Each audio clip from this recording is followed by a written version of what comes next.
ഈശോ മിശിഹായ്ക്ക് സ്തുതിയായിരിക്കട്ടെ. എൻ്റെ പേര് ലിലിറ്റ് സാൻഡ്ര ജോസഫ്. ഇതെൻ്റെ അമ്മയുടെ പേര് ബീന വർഗീസ്. ഞങ്ങൾ പത്തനംതിട്ട ജില്ലയിലെ തിരുവല്ല എന്ന് പറയുന്ന സ്ഥലത്തു നിന്ന് വരുന്നു. ഞാൻ എൻ്റെ 11ാമത്തെ വയസ്സ് തൊട്ട് ഹോസ്റ്റലിൽ നിന്ന് പഠിച്ച ആളാണ്. അപ്പോൾ അന്ന് മുതലേ കുഞ്ഞുനാൾ മുതലേ വീട്ടിൽ നിന്ന് മാറുന്നതുകൊണ്ട് പള്ളിയിൽ പോകാനോ സൺഡേ സ്കൂളിൽ പോകാനോ അങ്ങനെയൊന്നും അവസരം ലഭിക്കാത്തതുകൊണ്ട് എനിക്ക് വളർന്നു വന്ന് മാതാവിലോ പള്ളിയിലോ അങ്ങനെ വലിയ വിശ്വാസമൊന്നുമില്ല. വീട്ടിൽ നിന്ന് പറയുന്നതുകൊണ്ട് ഞായറാഴ്ച പള്ളിയിൽ പോകും, വീട്ടിൽ പ്രാർത്ഥിക്കുന്നുണ്ടെങ്കിൽ പ്രാർത്ഥന കൂടും, അങ്ങനെയൊക്കെ അല്ലാതെ വലിയ വിശ്വാസമൊന്നുമില്ലായിരുന്നു.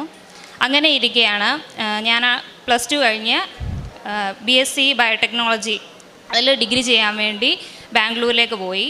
അപ്പോൾ 2022 സെപ്റ്റംബറിൽ അമ്മയ്ക്ക് കോവിഡ് വന്നു.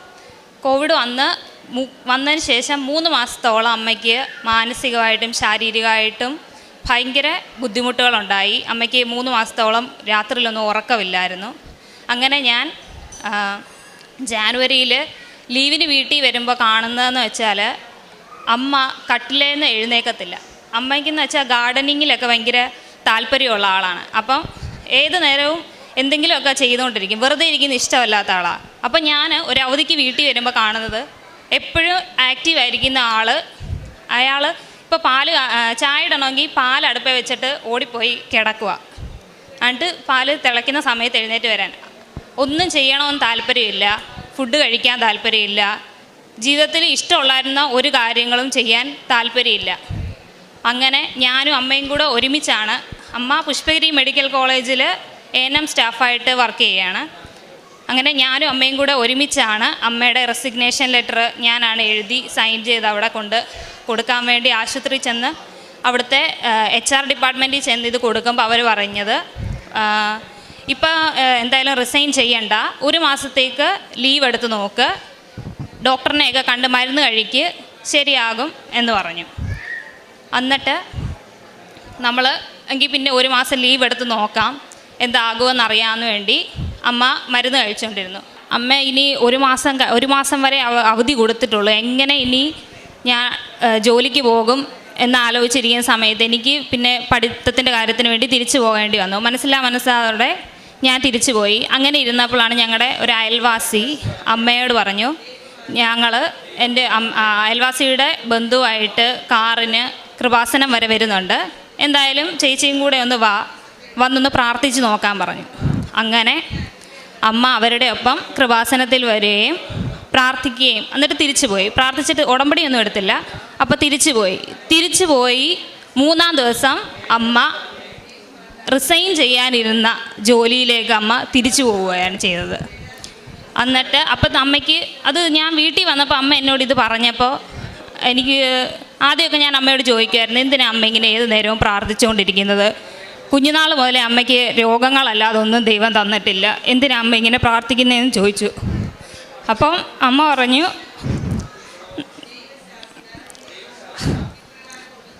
പറഞ്ഞു ഇങ്ങനെ പ്രാർത്ഥിക്കുന്നതുകൊണ്ടാണ് ഇങ്ങനെയെങ്കിലും ദൈവം എന്നെ നടത്തുന്നതെന്ന് പറഞ്ഞു. അപ്പം അത് കഴിഞ്ഞ് അമ്മ വരികയും അമ്മയ്ക്ക് വിശ്വാസത്തോടെ അമ്മ ഇവിടെ വന്ന് ഉടമ്പടി എടുക്കുകയും ചെയ്തു.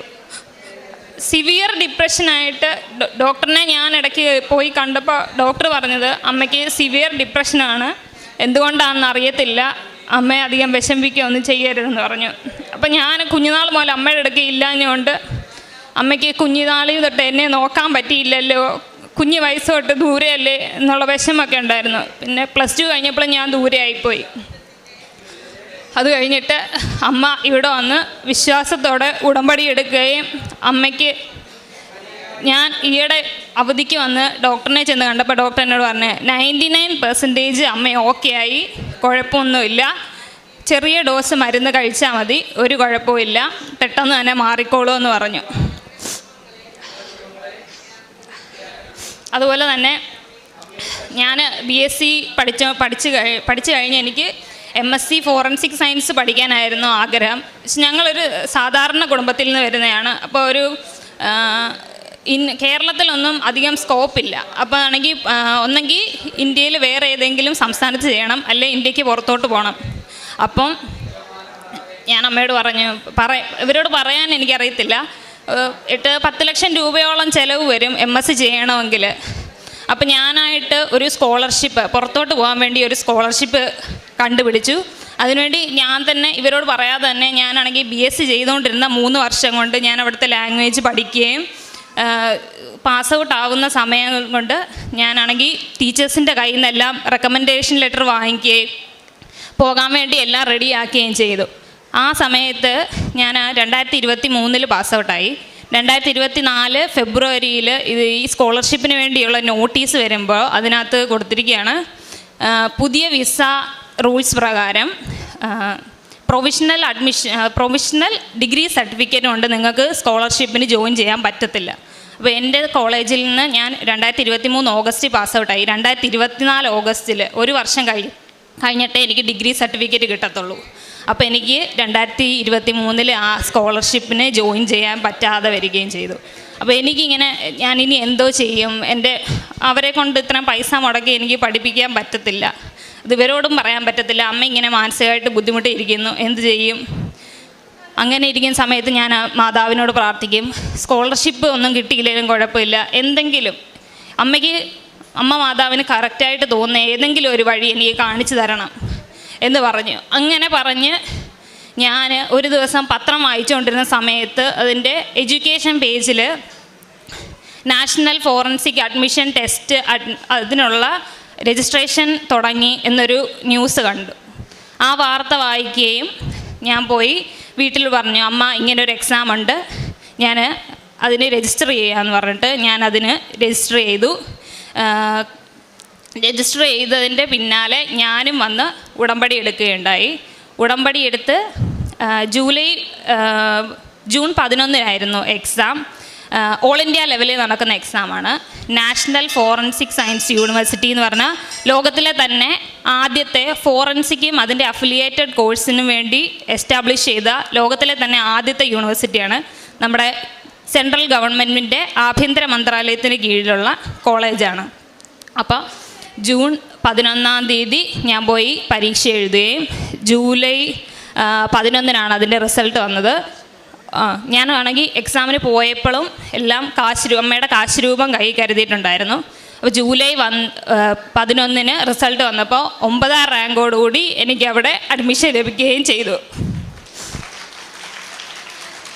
അപ്പം ഈ മാസം 22 ഞാനാണെങ്കിൽ പഠനത്തിനായിട്ട് ഗുജറാത്തിലാണ് യൂണിവേഴ്സിറ്റി, ഗുജറാത്തിലോട്ട് പോവുകയാണ്.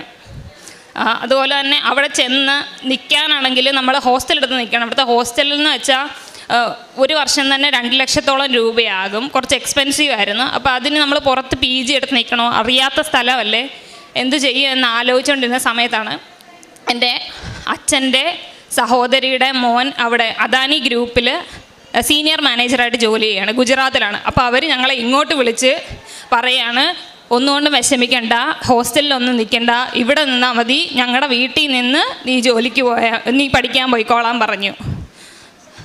അതുപോലെ ഞാൻ പറഞ്ഞില്ലേ, എനിക്ക് വിശ്വാസം അങ്ങനെ വളരെ കുറവുള്ള ഒരു വ്യക്തിയായിരുന്നു.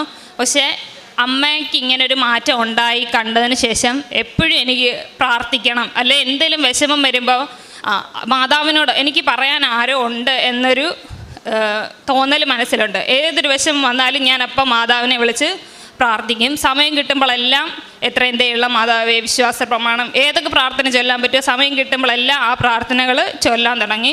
ഞായറാഴ്ചകളിലാണേലും ഒരു മുടക്കം, എല്ലാത്തിനും പള്ളികളിലുള്ള എല്ലാ കാര്യത്തിനായാലും എല്ലാം ആക്റ്റീവായിട്ട് പങ്കെടുക്കാൻ. എനിക്ക് തോന്നുന്നു ഉടമ്പടി എടുക്കുന്നതിൽ ആൾക്കാർക്ക് ഏറ്റവും കൂടുതൽ കിട്ടുന്ന അനുഗ്രഹം എന്ന് വെച്ചാൽ അകന്നു പോയവരെ മാതാവിലേക്ക് കൂടുതൽ അടുക്കാൻ വേണ്ടിയുള്ളൊരു അവസരമാണ് ഉടമ്പടി എടുക്കുന്നതിലൂടെ നമുക്ക് കിട്ടുന്നത്. അതുപോലെ പ്രേക്ഷിത പ്രവർത്തനം, അമ്മ ഹോസ്പിറ്റലിലാണ് വർക്ക് ചെയ്യുന്നത്. അപ്പോൾ അമ്മയ്ക്ക് കഴിയുന്ന പോലെ അവിടെ രോഗികൾക്ക് ഒരു നേരത്തെങ്കിലും ആഹാരം അമ്മ കൊണ്ട് കൊടുക്കാറുണ്ട്. അതുപോലെ പത്രമാണെങ്കിലും അമ്മ ആശുപത്രി കൊണ്ടുപോയി വിതരണവും ചെയ്യാറുണ്ട്. പിന്നെ അയൽവാസികൾക്കും എല്ലാം കൊടുക്കാറുണ്ട്. അത് അവസാനമായിട്ട് എനിക്ക് പറയാനുള്ളത്, ഞങ്ങൾ ഇന്ന് രാവിലെ ഇങ്ങോട്ട് വരുന്ന വഴിക്ക്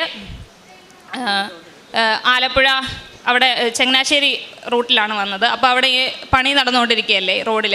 അപ്പോൾ അവിടെ ഒരു ബ്രിഡ്ജിൻ്റെ അവിടെ കയറിയപ്പോഴത്തേനും വെള്ളം പടിലായിട്ട് കിടക്കുക. അപ്പം ഞങ്ങൾ അതിൽ കുഴിയായിരുന്നു, ഞങ്ങൾ കണ്ടില്ല. അപ്പം ഞാനും സ്കൂട്ടർ ഒരു സൈഡിലോട്ട് മറിഞ്ഞു, അമ്മ അപ്പുറത്തെ സൈഡിലോട്ടും വീണു, ഞാൻ ഇപ്പുറത്തെ സൈഡിലോട്ടും വീണു. എന്നിട്ട് നമ്മൾ ആ ഭാഗ്യത്തിന് നമ്മൾ കയറി വന്നപ്പോൾ ഒരു KSRTC ഇങ്ങോട്ട് പോയതേ ഉള്ളായിരുന്നു. നമ്മൾ ചെന്നപ്പോഴത്തേനും വണ്ടിയൊന്നും ഇല്ലായിരുന്നുകൊണ്ട് നമുക്കൊന്നും സംഭവിച്ചില്ല. അതുപോലെ വണ്ടി എടുത്ത് നോക്കിയപ്പോഴും വണ്ടിക്ക് ഒരു കുഴപ്പവും സംഭവിച്ചില്ല. ആദ്യം നമ്മൾ വീട്ടിൽ നിന്ന് കയറിയപ്പോൾ അമ്മ ഡബിൾ സൈഡ് ഇരുന്നപ്പോൾ ഞാൻ എന്തോ എൻ്റെ മനസ്സിൽ തോന്നി അമ്മയോട് പറഞ്ഞു, അമ്മ ഡബിൾ സൈഡ് ഇരിക്കേണ്ട, വൺ സൈഡ് ഇരുന്നാൽ മതി എന്ന് പറഞ്ഞു. അതുകൊണ്ട് ആ വണ്ടി മറിഞ്ഞപ്പോൾ അമ്മയ്ക്ക് പെട്ടെന്ന് ഒരു സൈഡിലോട്ട് ചാടി ഇറങ്ങാൻ പറ്റി. ഇതെല്ലാം എനിക്ക് തോന്നുന്നു മാതാവ് നമുക്ക് ഏത് ആപത്ത് വന്നാലും മാതാവ് നമുക്ക് ഓരോ അടയാളങ്ങളും നമ്മളെ രക്ഷിക്കാൻ വേണ്ടി ഓരോ അടയാളങ്ങൾ കാണിച്ചു തരും. ദൈവത്തിൻ്റെ ദാനമാണ് മക്കൾ, ഉദരഫലം സമ്മാനവും എന്നാണ് പറയുന്നത്. എനിക്ക് എൻ്റെ ദൈവം തന്നിരിക്കുന്ന ദാനമാണ് എൻ്റെ 2 മക്കളും. അതുപോലെ തന്ന സമ്മാനമാണ് എൻ്റെ കുഞ്ഞുങ്ങൾ. അവരില്ലെങ്കിൽ ഞാനില്ല, ഞാനില്ലെങ്കിൽ അവരില്ല എന്ന് പറഞ്ഞ പോലെ ദൈവത്തെ അറിഞ്ഞ് കുഞ്ഞിലെ തൊട്ടേ അറിഞ്ഞ് സ്നേഹിച്ച് ഞാൻ വളർത്തിയതാണ്. ആ പഠിത്തകാരണത്തിനായതിനാൽ എന്നിൽ നിന്ന് മാറി നിൽക്കേണ്ട വന്നെങ്കിലും തിരിച്ച് ദൈവത്തിലേക്ക് തന്നെ ദൈവം എൻ്റെ മക്കളെ കൊണ്ടുവന്നു. അതിൽ ഞാൻ ദൈവത്തിന് നന്ദി പറയുന്നു. അമ്മ മാതാവിനോട് എൻ്റെ മാധ്യസ്ഥയിൽ ഈശോയോട് എൻ്റെ കുടുംബത്തിന് വേണ്ടി മാധ്യസ്ഥം യാചിക്കുന്നു. വിലാപങ്ങളുടെ പുസ്തകം 3:24-25 തിരുവചനങ്ങൾ ഇപ്രകാരം അരുളി ചെയ്യുന്നു: കർത്താവാണ് എൻ്റെ ഓഹരി, അവിടുന്നാണ് എൻ്റെ പ്രത്യാശ എന്ന് ഞാൻ പറയുന്നു. തന്നെ കാത്തിരിക്കുന്നവർക്കും തന്നെ തേടുന്നവർക്കും കർത്താവ് നല്ലവനാണ്. കർത്താവിൻ്റെ ക്ഷമയെ, രക്ഷയെ ശാന്തമായി കാത്തിരിക്കുന്നത് ഉത്തമം. തൻ്റെ മക്കളുടെ കാര്യത്തെക്കുറിച്ച് ഈ അമ്മ തന്നെ പറയുകയുണ്ടായി. എൻ്റെ മക്കൾ ഇന്നെങ്ങനെയാണ്, ഈ മകളാണ് ഇവിടെ ഉടമ്പടി പറയുന്നത്, ഉടമ്പടി സാക്ഷ്യം പറയുന്നത്. അമ്മയാണ് ഉടമ്പടി എടുത്തത്.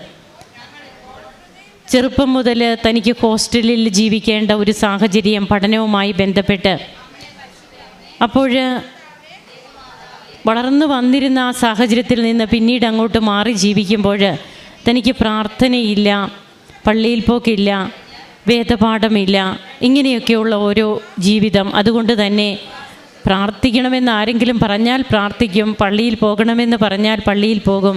എനിക്കിതിലൊന്നും വലിയ താല്പര്യമില്ലായിരുന്നു. ആ ഒരു അവസ്ഥയിൽ നിന്ന് ഇന്ന് ഈ കുട്ടി ഇവിടെ വന്ന് നിന്ന് തൻ്റെ അമ്മയുടെ ഉടമ്പടിയിൽ ഈ മകള് സാക്ഷ്യം പറയുമ്പോൾ ഇന്ന് എത്രമാത്രമാണ് ഈശോ നൽകുന്ന, അമ്മ മാതാവ് നൽകുന്നതാണ് ഓരോ ചെറിയ കാര്യവും. തങ്ങൾ ഇങ്ങോട്ട് വന്നപ്പോൾ അവർക്കുണ്ടാകുന്ന ആക്സിഡൻറ്റ്, അതിൽ നിന്ന് അവർക്ക് കിട്ടിയ സംരക്ഷണം, അത് ചെറിയ കാര്യമായിരിക്കാം എന്ന് നിങ്ങൾക്ക് തോന്നിയാലും, അതായത് കേട്ടിരിക്കുന്നവർക്ക് അമ്മ ഇരുന്ന പൊസിഷൻ തന്നെ വ്യത്യാസപ്പെട്ട് പിന്നീട് ഇരിക്കുവാനായിട്ട് ഞാനാണ് പറഞ്ഞത്. അതുകൊണ്ട് എൻ്റെ അമ്മയ്ക്ക് കുറച്ചുകൂടി സംരക്ഷണത്തിൽ, അമ്മയ്ക്ക് മാതാവിൻ്റെ ആ സംരക്ഷണം അമ്മയ്ക്കുണ്ടായിരുന്നത് കൊണ്ടാണ് അങ്ങനെയൊക്കെ പറയാൻ എനിക്ക് തോന്നിയത്. അതായത് ഇതൊക്കെ ആകസ്മികമാണോ, അതിലിപ്പോൾ ഇത്ര പറയാൻ എന്തിരിക്കുന്നു എന്ന് ആരെങ്കിലും ചിന്തിച്ചാൽ, ഈ കുട്ടി പറയുന്നു അവൾക്കത് അമ്മ മാതാവ് തോന്നിച്ചതാണെന്ന്. അങ്ങനെ ഇന്ന് താൻ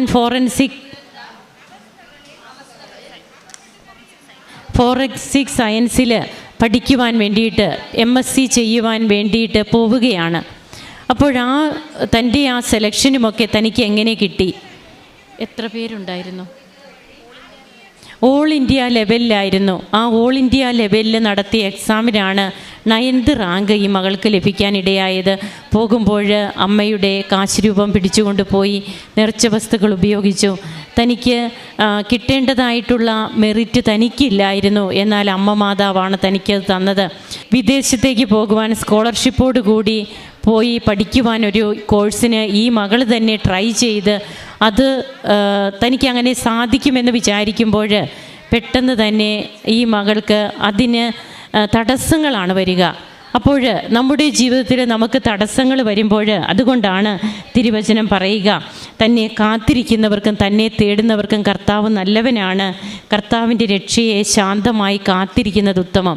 ഇന്ന് ഏറ്റവും നല്ലതാണ് ഈ മകൾക്ക് ലഭിച്ചതെന്ന് പിന്നീട് ബോധ്യപ്പെടുകയാണ്. താൻ പോകേണ്ട വഴിയായിരുന്നില്ല താൻ തിരഞ്ഞെടുത്തത്. എന്നാൽ അമ്മ ഉടമ്പടി എടുത്ത് പ്രാർത്ഥിക്കുമ്പോൾ അമ്മയിലൂടെ ഈശോ തനിക്ക് വേണ്ടിയിട്ട് ഏറ്റവും നല്ലത് ചെയ്തു. അതുപോലെ തൻ്റെ അമ്മയുടെ ഡിപ്രഷൻ, താൻ ചെയ്തുകൊണ്ടിരുന്ന ജോലികളൊന്നും ചെയ്യാത്ത ഒരവസ്ഥ, ഇൻട്രസ്റ്റ് ഉള്ളത് പോലും ചെയ്യാത്ത അവസ്ഥ, ആ ഒരവസ്ഥയിൽ നിന്ന് റെസിഗ്നേഷൻ കൊടുക്കാൻ വേണ്ടി പോയ മകള് വീണ്ടും ഇവിടെ വന്ന് ഉടമ്പടി എടുത്തില്ല, ജസ്റ്റ് പ്രാർത്ഥിച്ചിട്ട് പോകുന്നു. അതും മറ്റൊരു സഹോദരി പറഞ്ഞ് ആ സഹോദരിയുടെ കൂടെ കൂട്ടിന് വരുന്നു, പ്രാർത്ഥിച്ചിട്ട് പോകുന്നു. റെസിഗ്നേഷൻ കൊടുക്കാൻ പോയ ആ സ്ഥലത്തേക്ക് തന്നെ വീണ്ടും ജോലിക്ക് കയറുന്നു.